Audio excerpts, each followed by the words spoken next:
What's up, everybody? Welcome in to Payoff Pitch. We are Action Network's MLB betting podcast presented by BetMGM. Brendan Glasheen, joined by Charlie DeSturco and BJ Cunningham on the 1st of November. It is Wednesday. I don't know how many days we have left of this podcast because now the Rangers lead this best of 7 World Series, 3-1.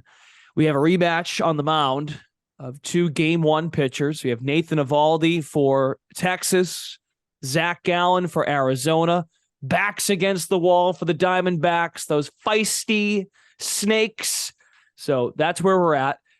Let's break this down, give out a couple picks, and then it might be a post-mortem episode later this week. I don't know what we're going to do, but as we always encourage you to do, please subscribe to the podcast, leave a 5-star rating wherever you listen.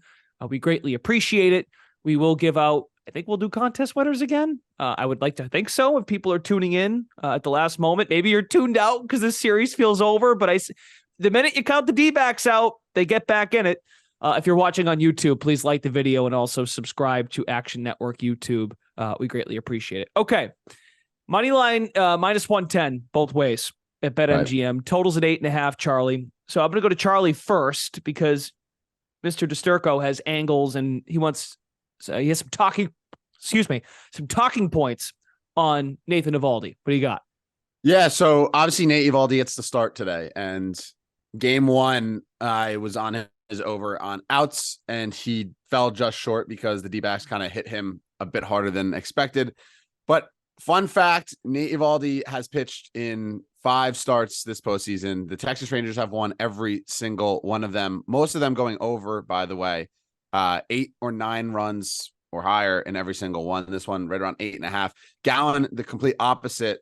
The D-backs have actually lost all 3 of his last starts, won the first 2, and most of his games have trended toward the under. Listen, I'm not going to tell you to take a side or total, but if I were to take a side or total, it would be Texas and the under. I'm not sure how much Arizona has left in the tank. Like, they did fight back yesterday and did claw back to make it a 4-run game. But I still can't get a read on the Snakes. Yesterday, I told you to back the Snakes. They got shelled in the beginning, and I knew it was over once Miguel Castro came in and spiked the ball in the dirt and let a run score with 2 outs. And I believe all 10 runs, the first 10 runs of Texas, all came with 2 outs. So just shows you how well Texas has been running of late. But Eovaldi, back to the point. He in potential clinching games in his career has made 4 appearances, right? He's made 1 out of the bullpen, 3 as a starter. He's 3-0 with a 1.33 ERA, 24 strikeouts, and 0 walks. So just staggering dominant numbers from Eovaldi.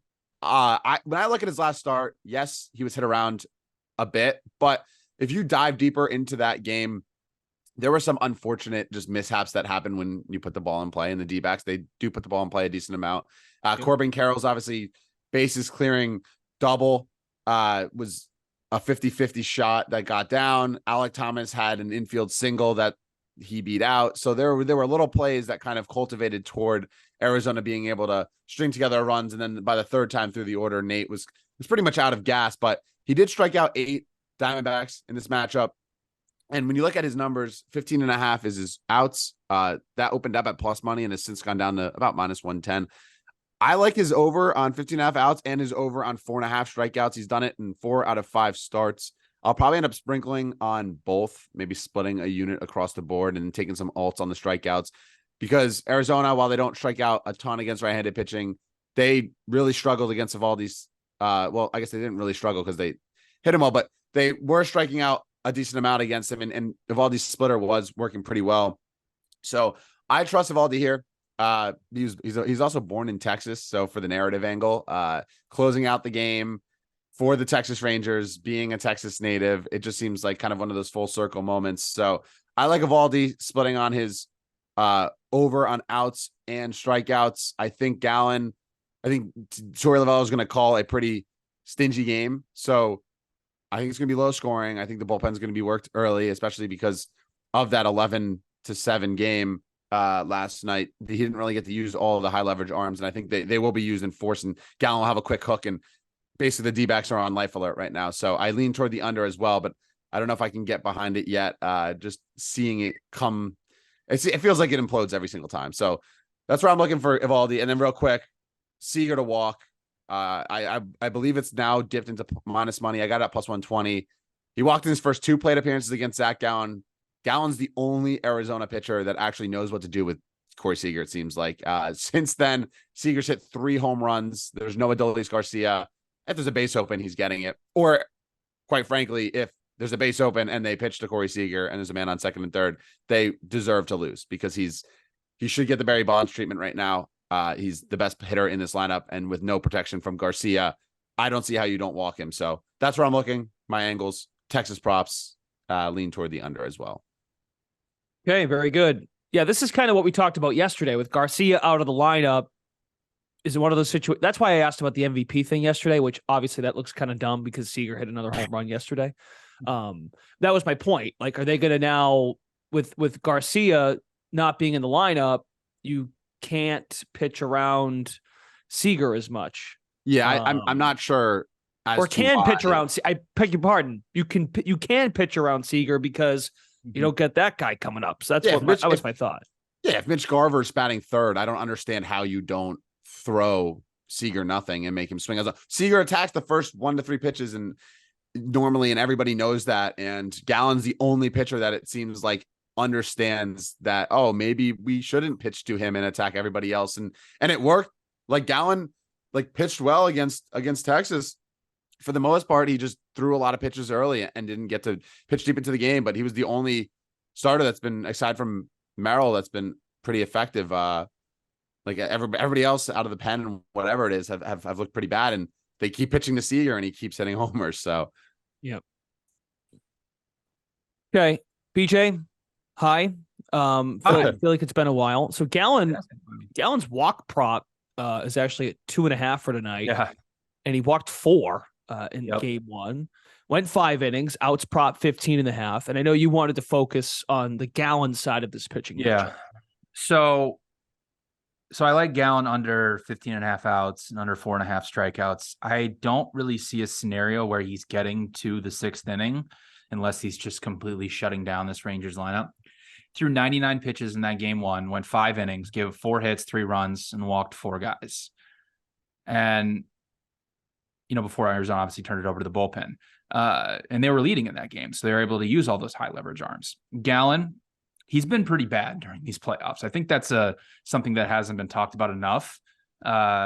He's gotten a long leash because he is their number 1 starter. He was a Cy Young candidate from Livolo, but in these playoffs, in 6 starts, 5.27 ERA, 5.23 xFIP. So his underlying metrics are just as bad as what it is on the surface level.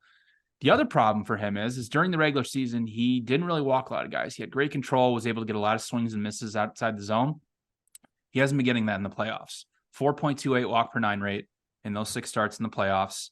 And since he's not getting those swings and misses, his K per 9 rate has gone from around 9 during the regular season down to 5.9 during these playoffs. And in that game 1 against Texas, of those 99 pitches that he threw, 42 of them were outside the zone. He kept trying to throw his changeup down and away to righties and inside to lefties, and the Rangers just weren't swinging at it. He only produced 11 swings and misses, which is a big problem because he needs those to actually be effective. And this is not a situation where, if you think about Gallen starts during these playoffs, he's never pitched in a do or die scenario where he's had this quick leash. If you remember in game 5 against the Phillies, the series was knotted up at 2-2. So we got a little bit of longer leash there. Now, I don't really see a scenario where if he runs into trouble that he's not getting the quick yank. Like Charlie mentioned, under the high leverage arms really used. Andrew Saalfrank threw only 2 pitches, but Thompson, Ginkel, and Seawald all were not used last night. So you have your top 4 arms in the bullpen all ready to go. So once Gallen gets to that 5th inning, again, unless he's pitching like a no-hitter, I don't really see a scenario how they just don't go to Saalfrank right away in the 6th inning. Turn it over Thompson in the 7th, Ginkel 8th, and Seawald in the 9th. And this is all also taking into effect that the Rangers don't just completely light him up again, which they did in that first inning. So, and to Charlie's point about Seager, how about them pitching around them?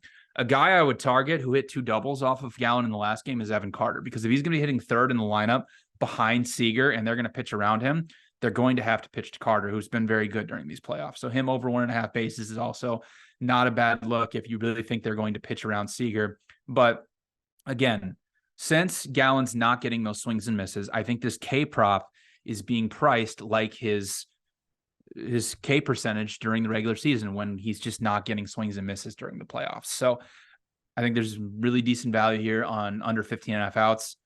Again, don't really see a scenario how he's actually getting to the 6th inning unless he's completely shutting them down, which he hasn't done to anybody during these playoffs.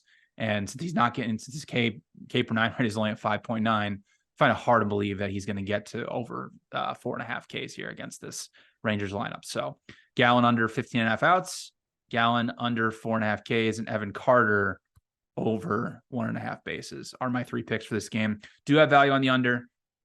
Keep getting burned by it. Don't feel like playing it anymore. They can score 100 runs. I don't really, they could, this game could be 1-0. I don't care anymore. I'm tired of taking unders. So those are my 3 plays for this game. Okay. Very good. Yeah, I think what we learned about the Diamondbacks, they were awesome in game 4 of the LCS, and that bullpen was lights out, and then they came back down to reality, what they really are, which was middle of the pack. That's being generous.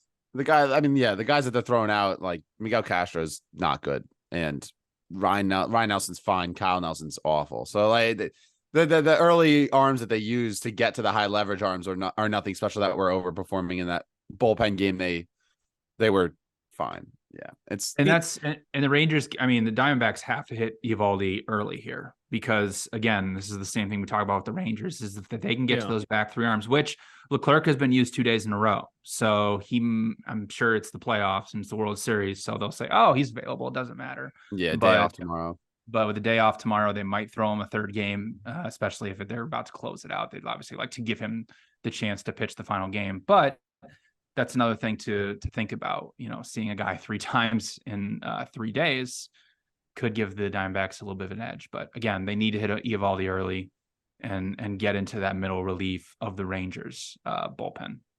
Quickly, BJ, I'm a little annoyed for you, not at you, because you gave out that. I just remembered you gave out that D-backs win game 1, Rangers win the series, and holy crap! I mean, that game 1 was fantastic. Yeah, no, I'm also a loser and bet Rangers to win game 1 and Diamondbacks to win the series at like 5-1, which is the only thing I have left alive right now. Oh, so you bet the opposite too? I did. I bet both opposites, and guess what happened? What was supposed to happen, which is the Rangers win game 1 and Rangers win the series. Were mine, but that's okay. That's okay. You know, I also have Marte MVP, Marte most hits. So yeah, it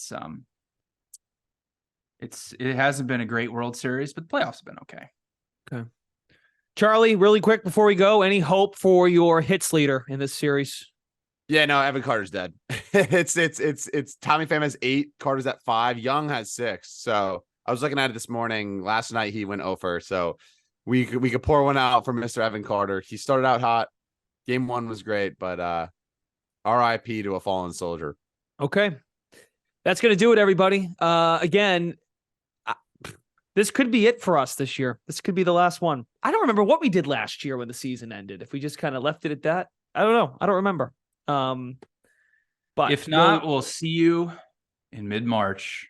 That's the case. Usual Futures episode.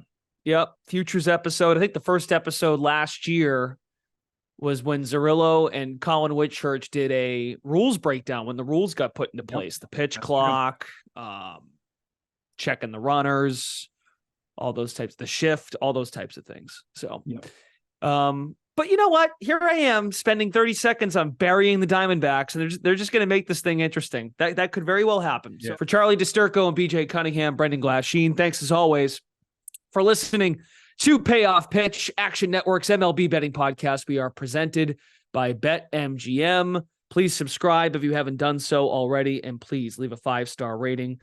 If indeed we are here, we'll be sure to get back to you on possible contest winners for a possibility at a 1-year free subscription to Action Pro. Thanks for listening. Enjoy game number 5, and we'll talk to you again soon.